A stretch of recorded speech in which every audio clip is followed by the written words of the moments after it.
Imagine you spend years climbing a ladder, rung by rung, sacrificing weekends and sleep and relationships, only to reach the top and discover that the ladder was leaning against the wrong wall. That single, uncomfortable image sits at the heart of one of the most influential books on personal effectiveness ever written. Stephen Covey's The 7 Habits of Highly Effective People is not really a book about doing more faster. It is a book about who you are becoming while you do it. It asks a question most productivity advice quietly avoids: effective at what and toward what end? Covey argues that lasting success is not a matter of clever techniques or surface-level charm, but of deep, internal habits rooted in principles that do not change with fashion or mood. In the next several minutes, we are going to walk through those 7 habits, not as a checklist to memorize, but as a way of thinking about how a person moves from dependence to independence, and finally to something richer still. The interdependence where our most meaningful work with other people actually happens. Whether you have read the book many times or never opened it, my hope is that you will come away seeing your own choices a little differently. Stephen R. Covey was an American educator, businessman, and speaker who spent much of his career studying what actually makes people and organizations succeed over the long run. Before writing this book, he did something unusual. He surveyed roughly 200 years of success literature published in the United States, the self-help and business writing that had shaped how generations thought about achievement. What he noticed became the philosophical spine of everything that follows. He found that the writing of the first century and a half or so focused on what he called the character ethic. It treated success as a natural outgrowth of things like integrity, humility, fidelity, courage, justice, patience, and the simple discipline of doing what you said you would do. Then, roughly after the First World War, the tone shifted. The literature moved toward what Covey called the personality ethic, a focus on public image, techniques, attitudes, and the skills of getting along and getting ahead. Think of it as the difference between being trustworthy and merely appearing likable. Covey did not dismiss personality or social skill. His point was about foundations. He argued that when we chase the personality ethic without the character ethic underneath it, we build on sand. The techniques might work for a while, especially in short encounters, but over time people sense the gap between the polished surface and whatever lies beneath it. Trust erodes. Relationships that looked strong turn brittle under pressure. The 7 Habits, published in 1989, was his attempt to bring the character ethic back to the center of the conversation, and to do it in a structured, teachable way. The book became a global phenomenon, selling many millions of copies and influencing leaders, teachers, and families across cultures. Part of its staying power is that Covey drew on his own struggles as a parent and a professional, so the ideas rarely feel abstract. They feel like something a thoughtful person worked out while trying and often failing to live them.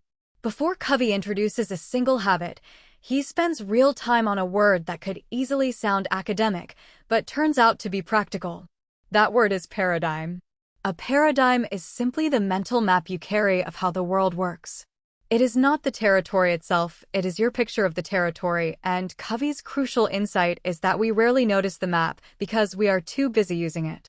We assume we see things as they are, when in fact we see them as we are, filtered through our upbringing, our experiences, our fears, and our habits of attention. 2 people can look at the same situation and honestly perceive 2 different realities, not because one is lying, but because they are reading different maps. This matters enormously because Covey insists that real change does not come from tweaking behavior at the surface. It comes from shifting the underlying paradigm. If your map is wrong, working harder or being more disciplined just gets you to the wrong destination faster. He tells a small story about riding a subway when a father and his unruly children board, and the children are loud and disruptive while the father stares blankly, doing nothing. It is easy to feel judgment rising. Then the father quietly explains that they have just come from the hospital where the children's mother died an hour ago, and he does not know how to handle it and supposes the children do not either. In an instant, everything reframes. The noise that felt like bad parenting becomes the sound of grief. Nothing in the external scene changed, but the paradigm shifted, and with it the whole emotional reality. That is the kind of shift Covey wants us to be capable of on purpose. Paired with paradigms is his belief in principles. Covey argues that certain things function like natural laws in the realm of human effectiveness. Fairness, honesty, human dignity, service, growth, patience. These are not values we invent, in his view, but realities we discover, as reliable in their domain as gravity is in the physical world. We can ignore them, but we cannot really break them. We only break ourselves against them. The 7 habits, then, are not arbitrary tips. They are Covey's attempt to align our daily behavior with principles that are already true, so that our lives stop working against the grain of how things actually operate. The first habit is the foundation for all the others, and it is deceptively simple to state. Be proactive. Most people hear that word today and think it means being energetic or taking initiative, and it does include that, but Covey means something deeper. To be proactive is to recognize that between what happens to you and how you respond, there is a space, and in that space lies your freedom to choose. Reactive people, by contrast, let the space collapse. Something provokes them, and they respond automatically, as if the stimulus pulled a lever. Their moods rise and fall with the weather, with other people's behavior, with circumstances outside their control. They speak a reactive language without noticing it. There is nothing I can do. That is just the way I am. He makes me so angry. Every one of those phrases quietly hands your power to someone or something else. Covey builds this habit around a wonderfully clarifying idea: the difference between your circle of concern and your circle of influence. Your circle of concern holds everything you care about but mostly cannot control: the economy, the weather, what other people think of you, decisions made far above your pay grade. Your circle of influence is the smaller area where your actions actually make a difference. Reactive people pour their energy into the circle of concern, worrying, complaining, and blaming, and as they do, their circle of influence shrinks. Proactive people focus on what they can actually affect, and something remarkable happens. Their circle of influence grows. By tending faithfully to what is within reach, they gradually earn more reach. There is a bracing responsibility in this habit. Covey points out that the word itself, responsibility, is the ability to choose your response. He goes so far as to say that no one can hurt you without your consent, that our deepest wounds often come not from what happened to us, but from our chosen response to it. This is not a denial of real suffering. Covey knew that terrible things happen to people. His claim is that, even in the worst circumstances, the last of human freedoms, the ability to choose one's attitude, cannot be taken away. Habit 1 asks you to stop being a product of your conditions and to start being a product of your decisions. The second habit invites you to do something both simple and strangely rare. Picture the end. Covey opens this section with a vivid mental exercise. Imagine attending a funeral, walking down the aisle, looking into the casket, and realizing the funeral is your own, 3 years from now. Then imagine 4 people rising to speak about your life: a family member, a friend, someone from your work, someone from your community. What would you want each of them to say about the kind of person you were, the contributions you made, the difference you left behind? That is not a morbid thought experiment. It is a way of getting clear about what actually matters to you before the noise of daily urgency drowns it out. Covey's core teaching here is that all things are created twice. There is a mental creation and then a physical creation. A building exists as a blueprint before a single nail is driven. A business exists as a vision before it opens its doors. The question is not whether there will be a first creation, because there always is. The question is whether you will author it consciously or let it be written by default, by other people's agendas, by circumstance, by the momentum of habit. Beginning with the end in mind means taking hold of that first creation deliberately, so that your daily life is shaped by your deepest priorities rather than by whatever is loudest in the moment. The most powerful tool Covey offers for this habit is the personal mission statement. He suggests writing out, in your own words, what you want to be and to do, the values and principles you want your life to stand on. This becomes something like a personal constitution, a fixed point against which you can measure decisions.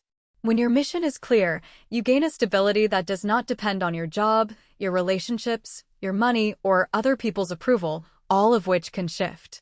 Covey talks about the difference between being centered on those unstable things and being centered on principles.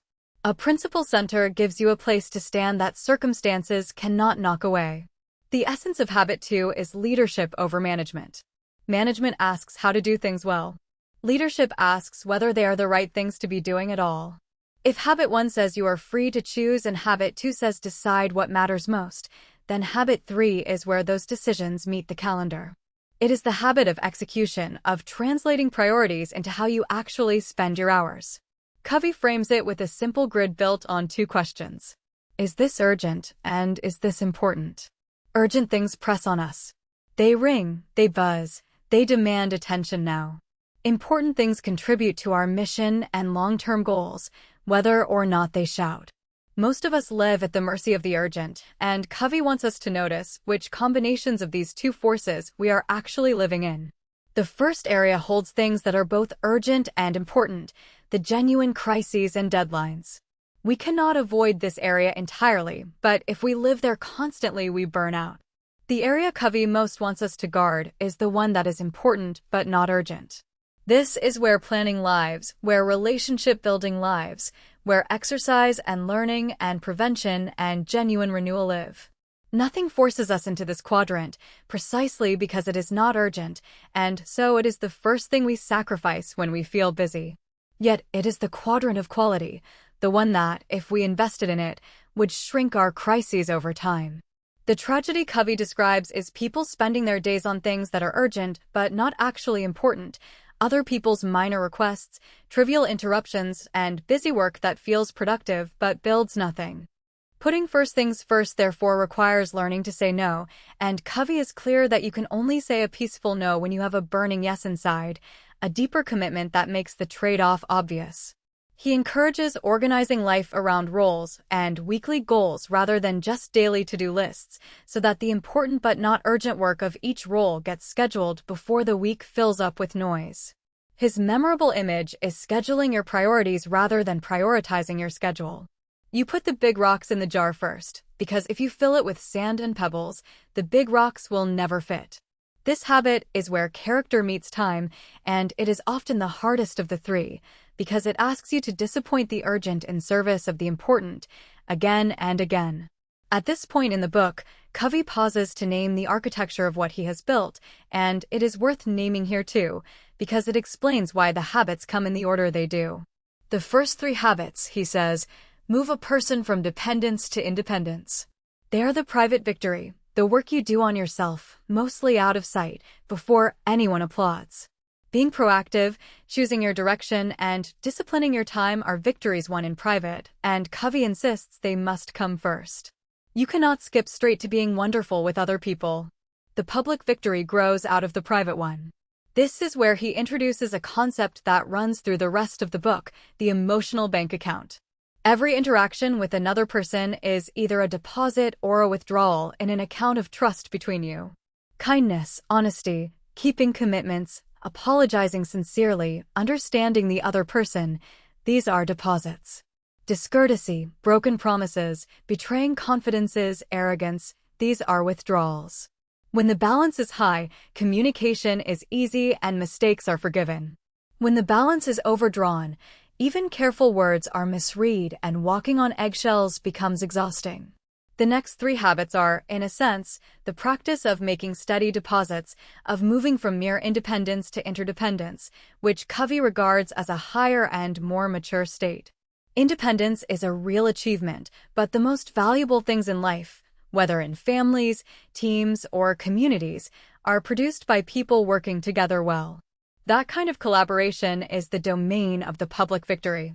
The 4th habit is a frame of mind for dealing with other people, and Covey presents it as one of several possible frames so that its distinctiveness stands out. Some people operate from win-lose, treating life as a competition where for me to succeed you must fail. Others fall into lose-win, so eager to be liked or to avoid conflict that they give themselves away, burying their own needs until resentment leaks out sideways. A discouraged few sink into lose-lose, so consumed by rivalry that they would rather both sides go down than let the other win. And many capable, independent people default to win, simply pursuing their own goals without much thought for anyone else's outcome.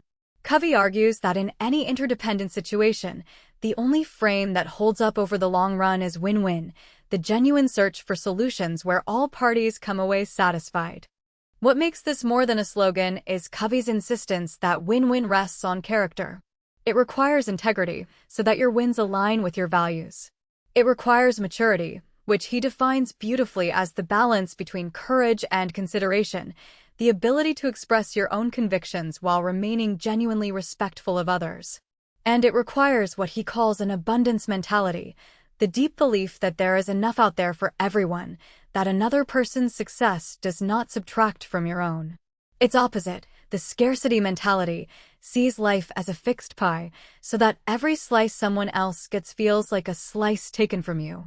People stuck in scarcity find it hard to celebrate others, even those they love, because someone else's win registers as their loss. Covey adds a bracing corollary that keeps win-win from becoming naive. The real principle, he says, is win-win or no deal. If the two of you cannot find a solution that genuinely benefits both, then you agree, respectfully, to make no deal at all rather than forcing an arrangement that will quietly damage the relationship. That option removes the desperation from negotiation. You are not trapped, you are not forced to manipulate, and you are free to be honest, because walking away with the trust intact is always on the table. Win-win is not about being soft. It is about being strong enough to hold out for something that truly works for everyone. Covey calls the fifth habit the single most important principle in the field of human relations, and it may be the one most of us violate without realizing it. Seek first to understand, then to be understood. Notice the order, because the order is the whole lesson. Most of us listen with the intent to reply, not to understand. Even while the other person is still speaking, we are loading our response, filtering their words through our own experience, getting ready to advise, to fix, to judge, to agree or disagree. Covey points out that this is like a doctor writing a prescription before examining the patient. We would never trust such a doctor, yet we prescribe solutions to people's lives constantly before we have understood the actual problem. The antidote he offers is empathic listening, which is different from the listening tricks people sometimes teach. It is not repeating back the last few words like a parrot, and it is not a technique for manipulating people into feeling heard. It is listening with a sincere intent to understand another person deeply, emotionally as well as intellectually, to see the world as they see it and to feel what they feel.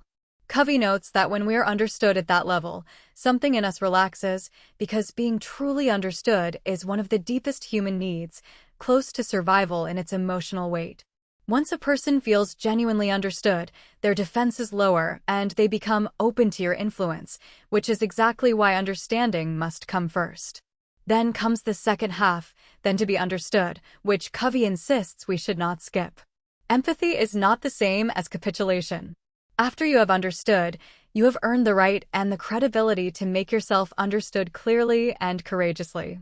He borrows a classical framework for persuasion that places character first, then feeling, then reason in that sequence. You establish trust through who you are, you connect with the other person's emotional reality, and only then do you present your logic. Most of us reverse it, leading with our airtight reasoning and wondering why it bounces off.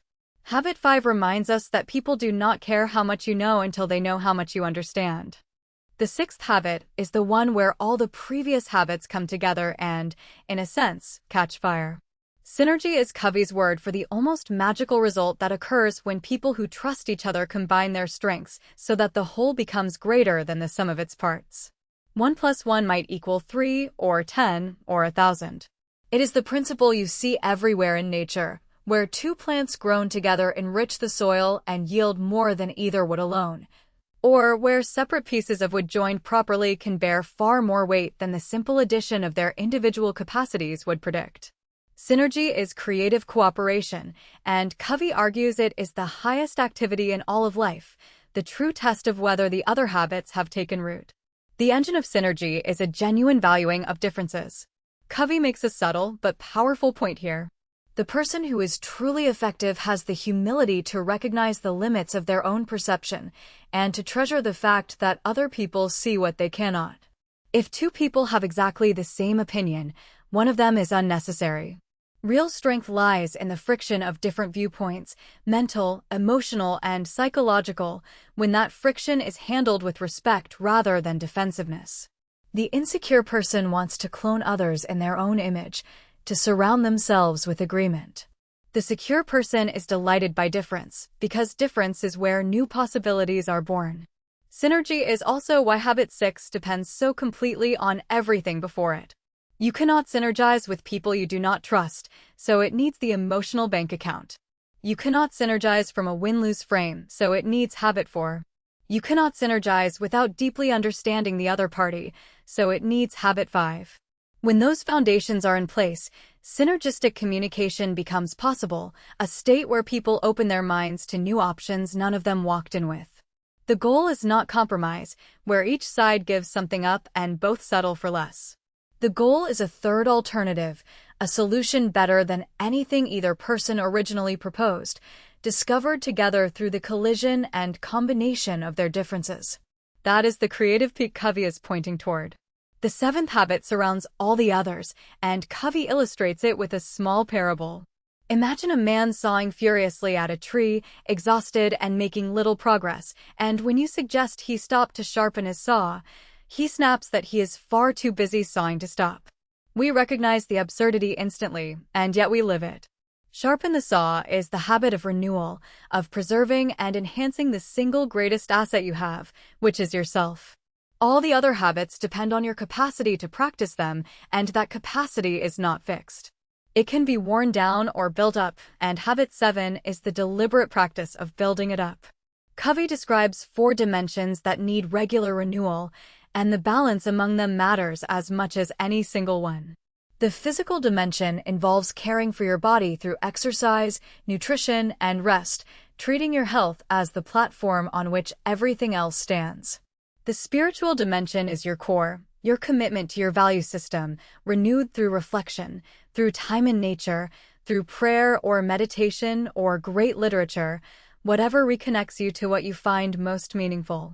The mental dimension keeps your mind sharp through reading, writing, planning, and continued learning, resisting the slow mental softening that comes when formal education ends and we stop stretching ourselves. And the social and emotional dimension is renewed in our relationships through the daily practice of the win-win, empathy, and synergy of the public victory, which is why Covey ties it to the habits rather than to a separate schedule. What makes this habit so important is that it creates an upward spiral. When you renew yourself across all 4 dimensions, you become more capable of being proactive, more able to live your mission, more disciplined with your time, more generous with others, more understanding, more creative. And practicing those very habits, in turn, renews you further. Covey describes this as a continuous cycle of learning, committing, and doing, then learning, committing, and doing again at a higher level. Growth is not a straight line to a finish. It is a spiral, and habit 7 is what keeps it moving upward instead of grinding to a halt or sliding down. If I had to distill everything into a handful of ideas worth carrying with you, I would start with the primacy of character over technique. Covey's whole framework rests on the conviction that he or speaks louder than what you do, and that shortcuts built on image rather than substance eventually collapse. Every habit is really a habit of character before it is a habit of behavior. The second takeaway is the movement from the inside out. Covey insists that you cannot change your relationships, your family, or your organization until you change yourself first. The private victory precedes the public victory, always. It is tempting to reverse this, to demand that others change while we stay the same, but that road leads nowhere. Lasting change works from the inside out. The third is the reality of the space between stimulus and response. Whatever happens to you, there is a gap in which you choose your response, and in that gap lives your entire freedom and dignity as a person. Reclaiming that space, refusing to be a mere reactor to circumstances, is the beginning of an effective life. The fourth is the discipline of the important over the urgent. Effectiveness is less about doing more things and more about doing the right things, especially the quiet, non-urgent, high-value activities that no crisis will ever force upon you. You have to choose them on purpose and defend them. And the fifth is that our richest results come through other people, not around them. Trust is a real account with a real balance.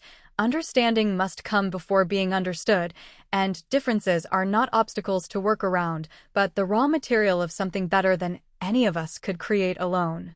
Effectiveness, in the end, is deeply relational. Let me return to where we started, to that ladder leaning against the wrong wall. The reason Covey's book has lasted for decades, across so many cultures and careers, is that it refuses to let us off the hook with easy answers. It does not promise that if you follow 7 quick tricks, your life will suddenly become effortless. It promises something harder and more honest. It says that if you are willing to do the slow, mostly invisible work of building your character from the inside out, aligning your daily choices with principles that do not shift beneath your feet, then you can climb toward something genuinely worth reaching. The habits are not a ladder someone else builds for you. They're a way of making sure your own ladder is against the right wall before you spend your life climbing it. None of this is easy, and Covey never pretended it was. He wrote openly about his own failures as a father and a leader, about how much simpler it is to describe these habits than to live them on an ordinary, frustrating Tuesday. But that honesty is part of the invitation. You do not have to master all 7 at once. You might begin with just the space between stimulus and response, catching yourself once today before you react. You might write a single sentence about who you want to be. You might make one deposit in a relationship that has been running low. Small, principle-centered choices, repeated, become habits, and habits, repeated, become character, and character, in the end, becomes a life. That is the quiet, demanding, and deeply hopeful message at the center of Stephen Covey's work. Thank you for spending this time thinking it through with me, and may whatever wall you are climbing toward turn out to be the one you truly meant to reach.